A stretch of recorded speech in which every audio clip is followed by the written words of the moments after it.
The easiest thing I've done was to get out from under the labels and to live the life that I live. The most difficult thing I've ever done was to believe that I can do it. We want to live a life that will outlive us, the work that you're doing. There are people that you will never meet, whose lives that you've transformed, that you're living a life that will outlive you. Oliver Wendell Holmes said that once a man or woman's mind has been expanded with an idea, concept, or experience, it can never be satisfied to going back to where it was. And so their lives will be transformed and they will become a pencil, as Mother Teresa would say, in the hand of God and start writing a new chapter with their lives. So how do people get hungry? You get hungry by finding something that's you. I believe that all of us are born unique, but most of us die copies. You got to find out what is it that turns you on, what resonates with you. This is my passion. This is my drive. This is something that I feel in my heart. The key to that hunger-driven life is a heart-centered life.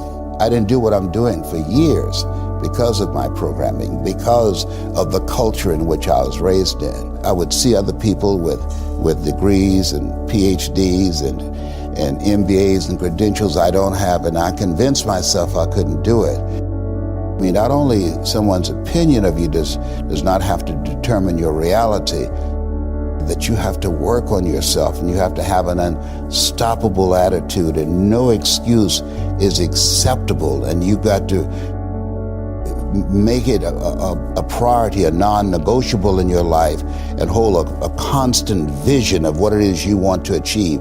See it accomplished and go all out. Find a way to win in spite of the setbacks, in spite of the disappointments, in spite of your failures. I tell people, you will fail your way to success. I have a saying, as life knocks you down, try and land on your back, because if you can look up, you can get up.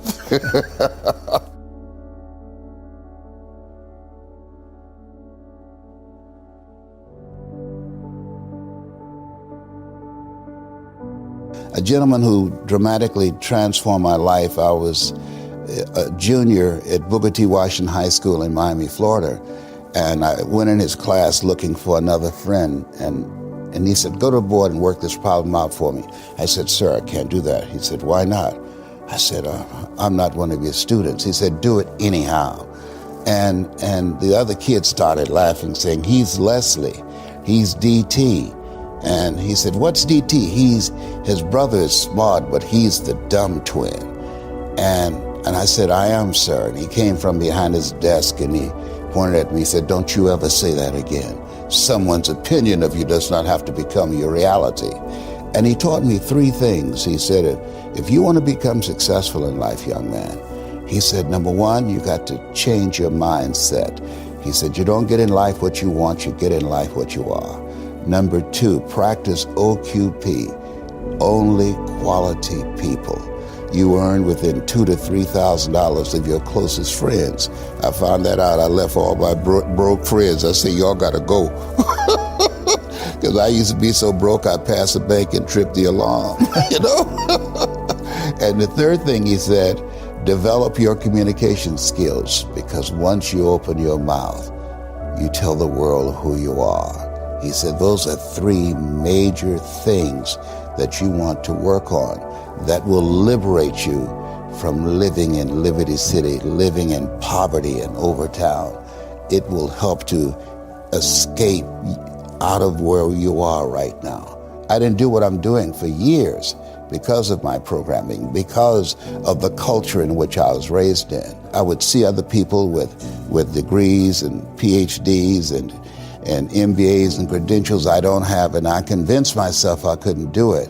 But Mr. Washington, on that day, we became friends. And I read something by Dr. Norman Cousins. He wrote a book called The Biology of Hope.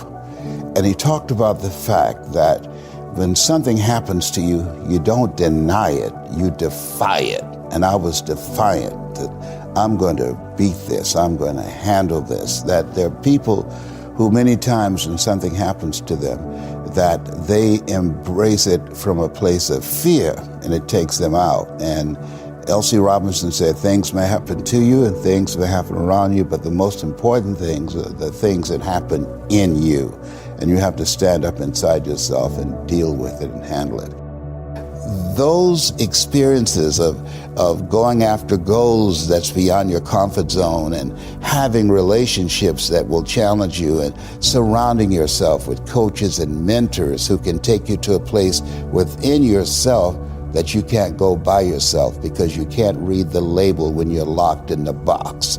And so those experiences, they challenge you to go to that next level and continue to move forward in your life, doing new and exciting things that eye has not seen, ear has not heard, nor has entered the heart of mankind what God has in store for you when you live a heart-centered life, deciding that you're going to live a life that will outlive you. You're going to live a life that counts, a life that will build a legacy and change the planet.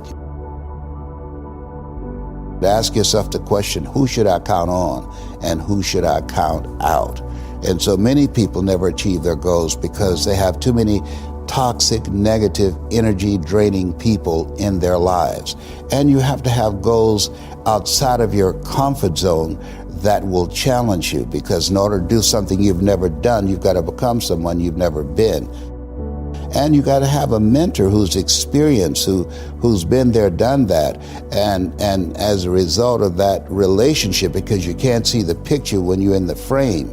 Muhammad Ali said, I'm the greatest, but he never won a championship without Angelo Dundee. And Michael Jordan never won a championship without Phil Jackson. So you've got to have someone that can see something in you that you can't see, that can take you to a place within yourself that you can't go by yourself. Between ages 0 and 5, we determine what's available to us and what's not available to us. There are certain things I could not do, certain places I could not go. And so now you have to operate within the constraints of the dominant society and the things that they've created for you. And it's a challenge to see yourself beyond that and to work to get outside of that.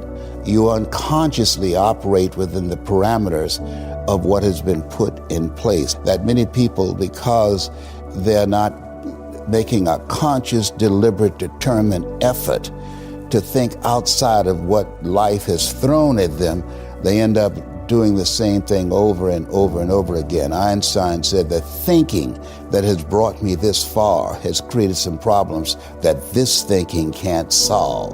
And so through relationships, through reading, through studies, through goals and dreams beyond your comfort zone, it allows you to begin to live out of your imagination as opposed to out of your history.